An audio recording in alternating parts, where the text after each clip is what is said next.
The email arrived at 9:17 on a Tuesday morning. It was only 4 sentences long. Thank you for your time. We were impressed by your experience. Unfortunately, we have decided to move forward with another candidate. We wish you the best.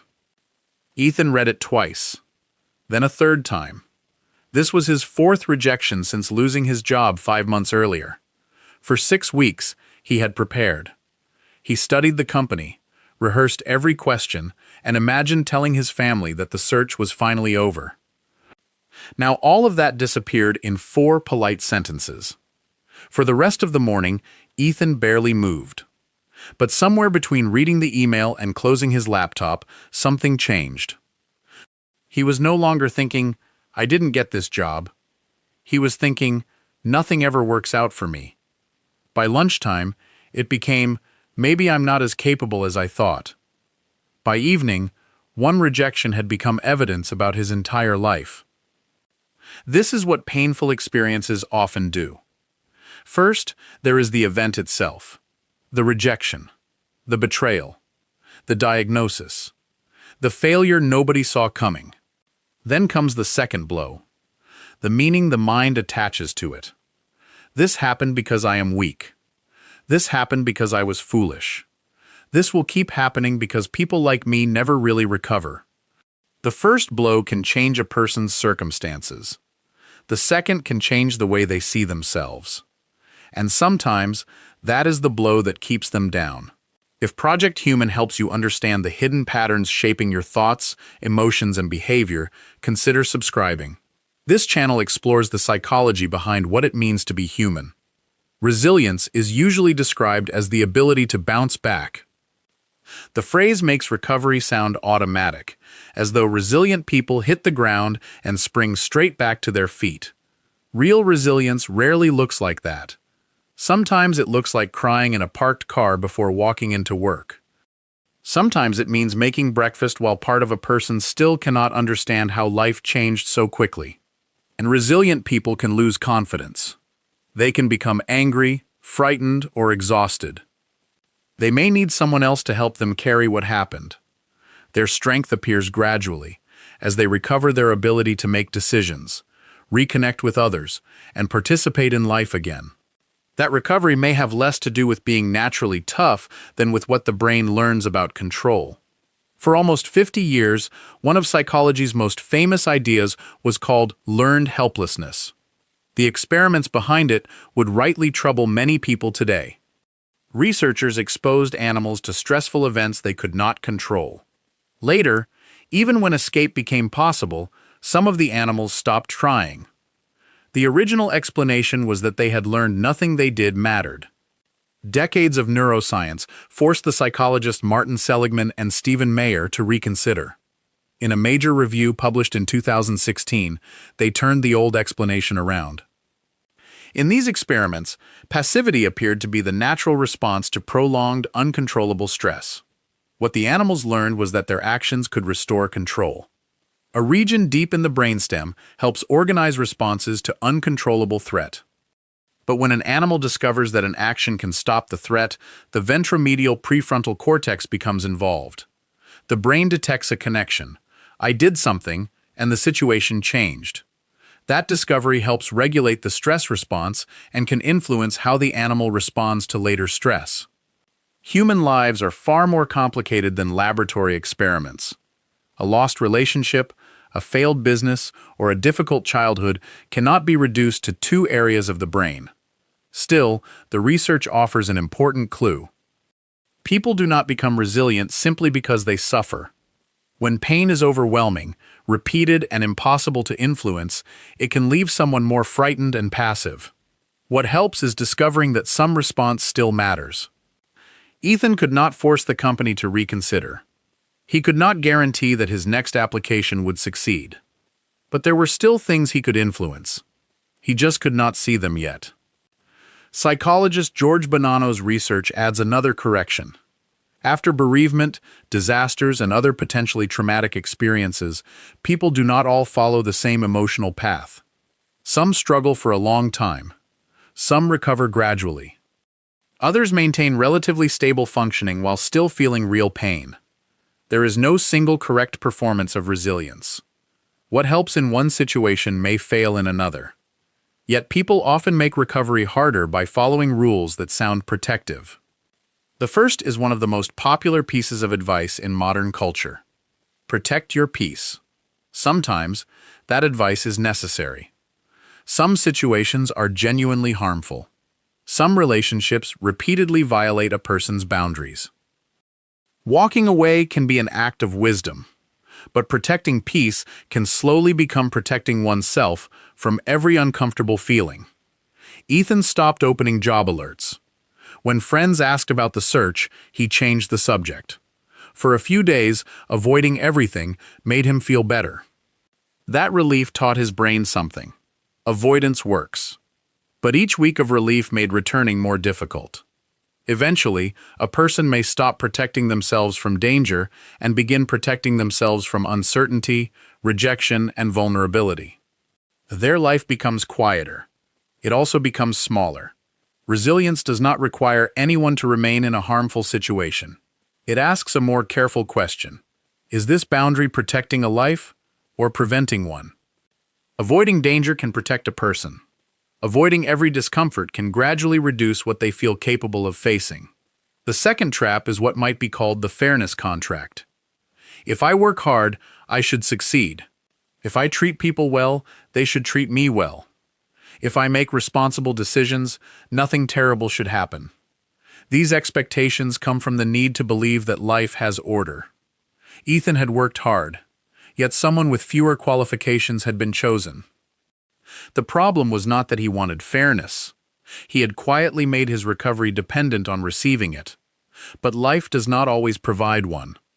The person responsible may never understand the damage. An explanation may arrive and change nothing. The lost opportunity may never return. Acceptance does not make the event fair. It releases the person from waiting for fairness before they begin living again. The third trap is turning the hit into an identity. Ethan no longer believed only that his application had failed. He had started calling himself a failure. I failed describes an experience. I am a failure predicts the future. One leaves room for another attempt. The other makes another attempt feel pointless. Once pain becomes an identity, the mind starts collecting evidence for it. Old mistakes return, while successes are dismissed as luck. Soon, the original wound becomes the lens through which every new experience is interpreted. Resilience begins by separating the person from the event. Something painful happened to them.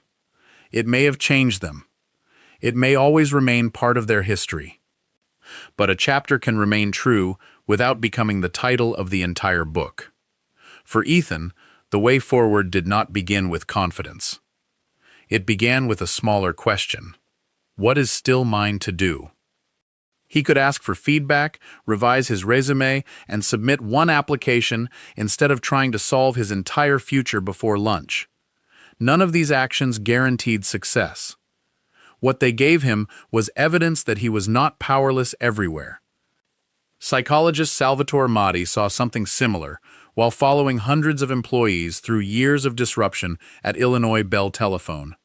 As the company went through layoffs and constant change, many employees experienced serious declines in their health, performance, or emotional well-being. Others remained comparatively effective. Maddi associated their adaptation with a pattern he called Hardiness, built around commitment, control, and challenge. They stayed involved in life, looked for places where their decisions mattered, and treated change as something requiring adaptation. This does not mean people suffer because they have the wrong attitude. Money, health, safety, and access to support can radically shape what recovery is possible. But within the choices that remain, even limited agency matters. Ethan's first new application was rejected. This time, he adjusted his approach instead of disappearing from the process. Bonanno describes this ability as flexibility. Recognizing what a situation requires, choosing a response, and changing course when it is not working. People are often told to never give up, always stay positive, or face everything immediately.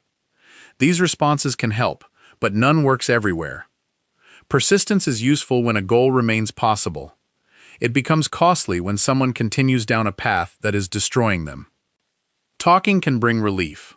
At other times, a person may need quiet before they can explain what they feel. Resilience is not repeating the same response with greater determination. It is noticing when that response no longer fits. A tree survives a storm differently from a wall. The wall remains rigid until the pressure exceeds what it can bear. The tree moves. Its ability to bend is part of what keeps it standing.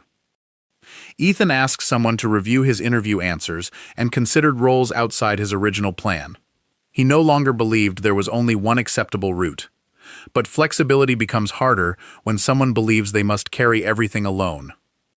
Popular stories portray resilient people as lone survivors. Research tells a different story. In 1955, psychologist Emmy Werner and her colleagues began following children born on the Hawaiian island of Kauai. Many grew up facing serious risks, including poverty, family conflict, parental illness, and instability. Yet some developed into capable, caring adults. Several protective factors shaped their lives, but supportive relationships appeared repeatedly. Support sometimes came from a parent, grandparent, teacher, neighbor, or community leader who made them feel seen and capable. One dependable relationship could interrupt the belief that they were completely alone. During a crisis, someone may temporarily lose access to their usual confidence and perspective. A steady person can help them hold those things until they can carry them again. When Ethan finally told a former colleague how badly he was struggling, the man did not give him a motivational speech. He helped Ethan examine what was not working and later introduced him to someone in another company. The conversation did not rescue Ethan. It helped him see choices that shame had hidden from him. Sometimes resilience is allowing another person to stand beside you. And then there is the question that appears when control, flexibility, and support still cannot undo what happened. What was all of this for? Often, there is no satisfying answer. Some events are senseless. Some losses contain no hidden blessing. Resilience does not require anyone to call suffering a gift. Psychiatrist Viktor Frankl, writing after surviving the Nazi concentration camps, argued that when suffering could not be avoided, people could still choose the position they took towards it. That does not make suffering good or necessary. It means pain does not have to make every future decision. A person may protect someone else from the same loneliness, build a healthier family, or refuse to pass their pain on. Meaning does not explain why the wound happened. It gives the wound somewhere to go. Months later, Ethan still remembered the email. He did not become grateful for it.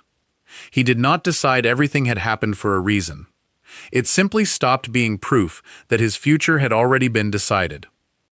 He eventually found another job.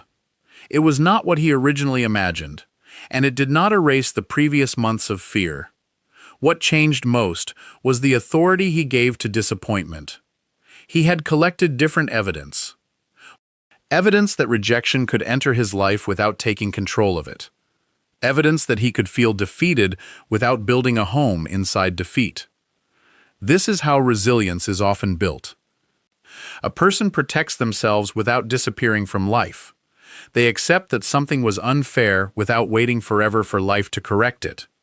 They remember that an experience can shape them without becoming their identity. They find one place where action still matters. They change their approach when it stops working. They allow others to help them see beyond the pain. And they give that pain somewhere to go. If this video helped you understand resilience differently, share it with someone who may be rebuilding quietly. And subscribe to Project Human for more stories about the psychology behind who we are. A resilient mind is not a mind so strong that nothing can enter it. It is a mind that can be shaken without surrendering its ability to respond. A person may never return to who they were before. Sometimes that person no longer exists. But slowly, they become someone who understands that being changed is not the same thing as being destroyed. Perhaps that is what resilience really is. Not bouncing back as though nothing happened. Moving forward while carrying the knowledge that something did.